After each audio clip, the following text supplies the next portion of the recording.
ಎಲ್ರಿಗೂ ನಮಸ್ಕಾರ. Welcome to agri explore with Pradeep YouTube channel. ನಾನಿವತ್ತು ಕೆಮಿಕಲ್ ಬಳಸದೆ ಕಳೆಯನ್ನು ಹೇಗೆ ನಿಯಂತ್ರಣ ಮಾಡ್ಬೋದು ಅನ್ನೋದನ್ನ ನಮ್ಮ ರೈತರಿಗೆ ಸಿಂಪಲ್ ಆಗಿ ಈಸಿ ಮೆಥಡಲ್ಲಿ ಹೇಳ್ಕೊಡಕ್ಕೆ ಬಂದಿದ್ದೇನೆ. ಯಾಕೆಂತಂದರೆ ಕೆಲವು ಜನರು ಕೇಳ್ತಾ ಇದ್ರು, ಸರ್ ನಾನು ಕೆಮಿಕಲ್ ಬಳಸ್ತಾ ಇದ್ದೇನೆ, ಭೂಮಿ ಫಲವತ್ತತೆ ಕಡಿಮೆ ಆಗ್ತಾ ಇದೆ, ಆಮೇಲೆ ಬೆಳೆಗಳಿಗೆ ಎಫೆಕ್ಟ್ ಆಗ್ತಾ ಇದೆ, ನಾನು ಯಾವ ರೀತಿ ನಾನು ಕೆಮಿಕಲ್ ಯೂಸ್ ಮಾಡಲ್ಲ, ನಾನು ಆದರ ಸಹಿತ ನಾನು ಕಳೆ ನಿಯಂತ್ರಣ ಮಾಡ್ಕೋಬೇಕು, ನಾನು ಬೆಳೆ ಉಳಿಸ್ಕೋಬೇಕು, ನಾನು ಭೂಮಿ ಉಳಿಸ್ಕೋಬೇಕು, ನಾನು ಫಲವತ್ತತೆಯಾಗಿ ಭೂಮಿ ಇಟ್ಕೊಂಡು ಮುಂದೆ ಚೆನ್ನಾಗಿ ಬೆಳಿಬೇಕು ಅಂತ ಕೇಳ್ತಾ ಇದ್ರು. ಅವರಿಗೋಸ್ಕರ ನಾನು ಸಿಂಪಲ್ ಆಗಿರೋಂಥ ಟೆಕ್ನಿಕ್ಸ್ ಹೇಳ್ಕೊಡ್ತೀನಿ. ಅದು ಇದಕ್ಕಿಂತ ಮುಂಚೆ ನೀವು ಚಾನಲ್ಗೆ ಸಬ್ಸ್ಕ್ರೈಬ್ ಮಾಡ್ಕೊರಿ. ಈ ವಿಡಿಯೋ ಇಷ್ಟ ಆದರೆ ಲೈಕ್ ಮಾಡಿ, ಇನ್ನೊಬ್ಬರಿಗೆ ಶೇರ್ ಮಾಡಿ. ಆಮೇಲೆ ಮೊದಲು ತಿಳ್ಕೊರಿ ಕಳೆ ಅಂದ್ರೆ ಏನು. ಕಳೆ ಅಂದ್ರೆ ಎಲ್ರಿಗೂ ಆಲ್ಮೋಸ್ಟ್ ಗೊತ್ತಿರುತ್ತೆ. ಕಳೆ ಅಂತಂದರೆ ನಾವು ಹಾಕಿರ್ತಕ್ಕಂಥ ಗೊಬ್ಬರ, ನೀರು ಎಲ್ಲದನ್ನು ಅದು ಯೂಸ್ ಮಾಡ್ಕೊಳ್ಳುತ್ತೆ, ಬೆಳೆಗಳಿಗೆ ಕಡಿಮೆ ಸಿಗುತ್ತೆ. ಅವಾಗ ಅದು ನಮಗೆ ಬೇಡವಾಗಿರತಕ್ಕಂಥ ಒಂದು ಬೆಳೆ ಅದು ಕಳೆ. ಅದು ನಾವು ಎಷ್ಟು ಬೇಗ ಕಿತ್ತೊಗಿತೇವೆ ಅಥವಾ ತೆಗೆದು ಹಾಕ್ತೇವೆ ಅಷ್ಟು ನಮಗೆ ಬೆಳೆಗೆ ಉತ್ತಮವಾಗಿದ್ದು. ಹಾಗಾಗಿ ಅದನ್ನ ಯಾವ ರೀತಿ ತೆಗಿಬೇಕು ಅನ್ನೋದು ಒಂದೇ ಮೆಥಡ್. ಕೈಯಿಂದ ಕಳೆ ತೆಗಿಬೇಕು. ಕೈಯಿಂದ ಕಳೆ ತೆಗೆದು ಅಂತಂದ್ರೆ ಏನು, ನಾರ್ಮಲ್ ಆಳು ಬರ್ತಾರೆ, ಅವರು ಹೊಲದಲ್ಲಿ ಮತ್ತೆ ನಾವೆಲ್ಲ ಬಿತ್ತಿರ್ತೇವೆ, ಬಿತ್ತಾದ್ಮೇಲೆ ಕಳೆ ತೆಗಿತಾರೆ. ಕುರ್ಚಿ ಕುಡುಗೋಲು ಇದೆಲ್ಲ ತಗೊಂಡು ಕಳೆ ತೆಗಿತಾರೆ. ಸಲಿಕೆ ತಗೊಂಡು ತೆಗಿಬೋದು ಗಿಡ ಸುತ್ತಲೂ. ಈ ರೀತಿ ಕಳೆ ತೆಗೆಯೋದ್ರಿಂದ ಏನಾಗುತ್ತೆ ಅಂತಂದ್ರೆ ಭೂಮಿಗೆ ಯಾವುದೇ ರೀತಿ ಎಫೆಕ್ಟ್ ಆಗೋದಿಲ್ಲ, ಫಲವತ್ತತೆ ಉಳ್ಕೊಳ್ಳುತ್ತೆ. ಆಮೇಲೆ ಲೇಬರ್ ಕಾಸ್ಟ್ ಸ್ವಲ್ಪ ಆಗುತ್ತೆ, ಬಟ್ ಆದ್ರೂ ನೀವು ಭೂಮಿ ಉಳಿಸ್ಕೋಬೇಕು ಅಂತಂದ್ರೆ ಸಾವಯವ ಪದ್ಧತಿಯಲ್ಲಿ ಮಾಡ್ಕೊತಾ ಇದ್ದೀರಿ ನೀವು ಕೃಷಿ ಅಂತಂದ್ರೆ ಯಾವುದೇ ರೀತಿ ಕೆಮಿಕಲ್ ಯೂಸ್ ಮಾಡಬಾರ್ದು. ಹಾಗಾಗಿ ಇದು ಒಂದು ಬಹಳ ಇಂಪಾರ್ಟೆಂಟ್ ಮೆಥಡ್, ಬಹಳಷ್ಟು ಹಿಂದಿಂದ ಅಳವಡಿಸ್ಕೊಂಡು ಬಂದಂತಹ ಒಂದು ಮೆಥಡ್ ಇದು. ಈಗ ನೆಕ್ಸ್ಟ್ ಮೆಥಡ್ ಮಲ್ಚಿಂಗ್ ಅಂತಂದ್ರೆ ಒಣ ಎಲೆಗಳು ಅಥವಾ ಹುಲ್ಲು, ಕಸ, ಕಡ್ಡಿ ಇವೆಲ್ಲ ಇರ್ತಾವಲ್ಲ, ಅದನ್ನ ಹೊಲ ತುಂಬ ಹಾಕ್ಬೇಕು. ಹೊಲ ಖಾಲಿ ಬಿಡಬಾರ್ದು ನೀವು ಜಾಗನ. ಇಲ್ಲಿ ಏನು ಎಲ್ಲ ತುಂಬಿದ್ರಿ ಅಂತಂದ್ರೆ ಸೂರ್ಯನ ಕಿರಣಗಳು ಭೂಮಿ ಬಡ್ದು ಅಲ್ಲಿ ಕಳೆ ಬೆಳೆಯೋದಕ್ಕೆ ಒಂದು ಸ್ವಲ್ಪ ಪ್ರೋತ್ಸಾಹ ಕೊಡ್ತಾವೆ ಬೆಳಕು ಬಿದ್ದಷ್ಟು. ಅದಕ್ಕೆ ಅದನ್ನ ತಡೆದ್ರಿ ಅಂತಂದ್ರೆ ಆಟೋಮೆಟಿಕ್ ಆಗಿ ನೀವು ಹಾಕಿರ್ತಕ್ಕಂಥ ಇದು ಇರುತ್ತಲ್ಲ, ಏನೋ ಮಲ್ಚಿಂಗ್ ಮಾಡಿರ್ತಿರಲ್ಲ, ಮಲ್ಚಿಂಗ್ ಮಾಡಿದಾಗ ಏನಾಗುತ್ತೆ, ಕಳೆ ಬೆಳೆಯೋದಕ್ಕೆ ಅದು ಪ್ರೋತ್ಸಾಹ ಕೊಡೋದಿಲ್ಲ. ಹಾಗಾಗಿ ಇದು ಕೂಡ ಒಂದು ಎರಡನೇ ಮೆಥಡ್. ಇದರಿಂದ ಏನು ಉಪಯೋಗ ಆಗುತ್ತೆ ಅಂತಂದ್ರೆ, ಇದರಿಂದ ಅದು ಕೊಳೆತ ಮೇಲೆ ಭೂಮಿಗೆ ಗೊಬ್ಬರ ಆಗುತ್ತೆ. ಆಮೇಲೆ ಯಾವುದೇ ರೀತಿ ಎಫೆಕ್ಟ್ ಆಗೋದಿಲ್ಲ, ಭೂಮಿ ಫಲವತ್ತತೆ ಹೆಚ್ಚು ಮಾಡ್ಕೊಳ್ಳುತ್ತೆ. ಅದಕ್ಕೋಸ್ಕರ ಈ ಮೆಥಡ್ ಕೂಡ ಭಾಳ ಇಂಪಾರ್ಟೆಂಟ್. ನೆಕ್ಸ್ಟ್ ಕವರ್ ಕ್ರಾಪ್ಸ್ ಅಂದ್ರೆ ನಾವು ಇದು ಆವರಣ ಬೆಳೆಗಳು ಅಂದ್ರೆ ಮುಚ್ಚಬೇಕದು ನಾವು. ಈ ಬೆಳೆ ಸನ್ನೆಂಪು ಅಂದ್ರೆ ಡಯಾಂಚ, ಸೆಣಬು ಹಾಕ್ತಾ ಇರ್ತೀವಿ.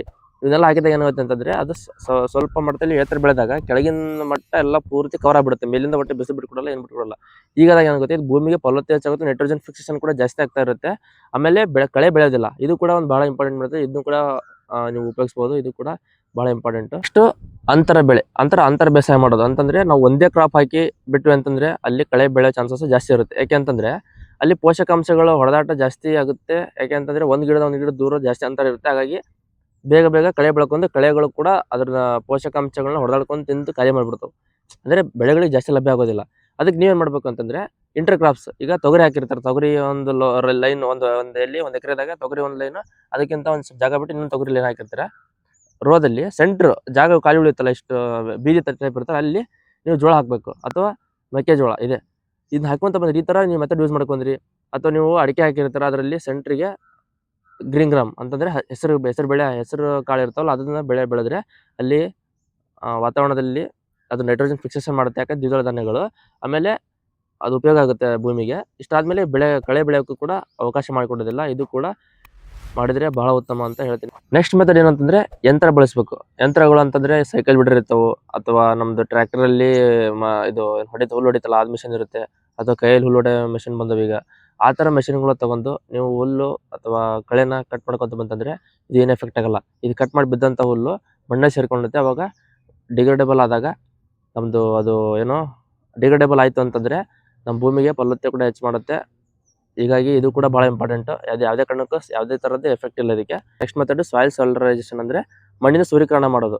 ಇದಂದ್ರೆ ಏನು ಅಂತಂದರೆ, ನಾವು ಪ್ಲಾಸ್ಟಿಕ್ ಇರುತ್ತಲ್ಲ, ಪ್ಲಾಸ್ಟಿಕ್ ಕಂಪ್ಲೀಟಾಗಿ ಅದನ್ನ ಮುಚ್ಚಿ ಸುಮಾರು 3 ರಿಂದ 4 ವಾರ ಬಿಡಬೇಕು. ಆ ಬಿಟ್ಟಾಗ ಏನಾಗುತ್ತೆ ಅಂತಂದರೆ ಹೀಟ್ ಜಾಸ್ತಿ ಆಗಿ ಒಳಗೆ ಸೂರ್ಯನ ಕಿರಣಗಳು ತಾಕಲ್ಲ. ಬಟ್ ಆದರೆ ಆ ಪ್ಲಾಸ್ಟಿಕ್ಗೆ ಸೂರ್ಯನ ಕಿರಣಗಳು ಬಿದ್ದಾಗ ಭೂಮಿಗೆ ಬೀಜಗಳು ಸತ್ತೋಗ್ತಾವೆ. ಕಳೆಯಲ್ಲಿರ್ತಕ್ಕಂಥ ಬೀಜಗಳು ಸತ್ತೋಗ್ತವೆ. ಇದು ಕೂಡ ಭಾಳ ಇಂಪಾರ್ಟೆಂಟ್. ಇದರಿಂದ ಏನು ಸೈಡ್ ಎಫೆಕ್ಟ್ಸ್ ಏನಿಲ್ಲ. ನೆಕ್ಸ್ಟ್ ಮೆಥಡ್ ಏನಂತಂದರೆ ನೀರಿನ ನಿರ್ವಹಣೆ. ನೀರನ್ನು ಸರಿಯಾಗಿ ನಿರ್ವಹಣೆ ಮಾಡ್ಬೇಕು ನಾವು. ನೀರು ರೈತಡಿ ಅಂತ ಹೆಚ್ಚಿಗೆ ಕೊಟ್ಟು ಫುಲ್ ನಿರ್ಲಂಗ್ ಮಾಡಿದ್ವಿ ಅಂತಂದರೆ ಕಳೆಗಳು ಬೆಳೆ ಚಾನ್ಸ್ ಜಾಸ್ತಿ ಇರುತ್ತೆ.